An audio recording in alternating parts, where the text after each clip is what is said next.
ကပ္ပဦးကျမ်းအခန်းကြီး1အငယ်1မှ9အစဦး၌ဘုရားသခင်သည်ကောင်းကင်နှင့်မြေကြီးကိုဖန်ဆင်းတော်မူ၏မြေကြီးသည်အစင်းတရံမရှိလွတ်လပ်လဟာဖြစ်၏နက်နဲရာအရပ်ကိုမှောင်မိုက်ဖုံးလွှမ်း၍ဘုရားသခင်၏ဝိညာဉ်တော်သည်ရေမျက်နှာပြင်ပေါ်မှလှုပ်ရှားတော်မူ၏ဘုရားသခင်ကလည်းအလင်းဖြစ်စေဟုအမိန့်တော်ရှိ၍အလင်းဖြစ်လေ၏ထိုအလင်းကောင်းသည်ကိုဘုရားသခင်မြင်၍အလင်းနှင့်မှောင်မိုက်ကိုပိုင်းခြားခွဲထားတော်မူ၏အလင်းကိုနေ့ဟုသောအမည်ဖြင့်၎င်းမှောင်မိုက်ကိုညဉ့်ဟုသောအမည်ဖြင့်၎င်းခေါ်ဝေါ်သမုတ်တော်မူ၍ညဦးနှင့်နံနက်သည်ပထမနေ့ရက်ဖြစ်လေ၏အငယ်6မှ8တပံဘုရားသခင်ကရေအလယ်၌မိုးမျက်နှာကျက်ဖြစ်စေ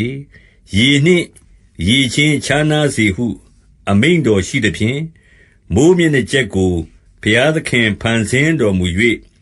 မိုးမျက်နှာကျက်အောက်၌ရှိသောရေနှင့်မိုးမျက်နှာကျက်အပေါ်၌ရှိသောရေကိုပိုင်းခြားတော်မူသည့်အတိုင်းဖြစ်လေ၏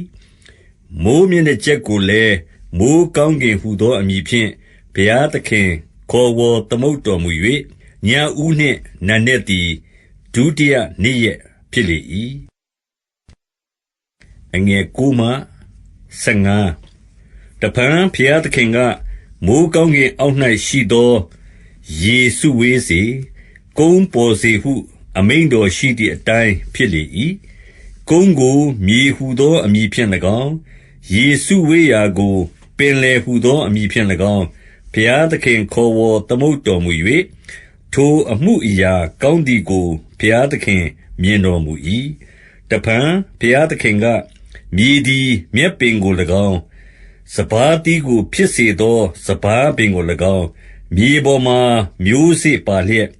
တစ်တီးမျိုးကိုဖြစ်စေသောတစ်ပင်ကို၎င်းပေါက်စေဟုအမိန့်တော်ရှိသည့်အတိုင်းဖြစ်လေ၏မြေသည်မြက်ပင်ကို၎င်းစပါးတီးမျိုးကိုဖြစ်စေသောစပါးပင်ကို၎င်းမိမိ၌မျိုးစေ့ပါလျက်တစ်တီးမျိုးကိုဖြစ်စေသောတစ်ပင်ကို၎င်းပေါက်စေ၏ထိုအမှုအရာကောင်းသည်ကိုဘုရားသခင်မြင်တော်မူ၍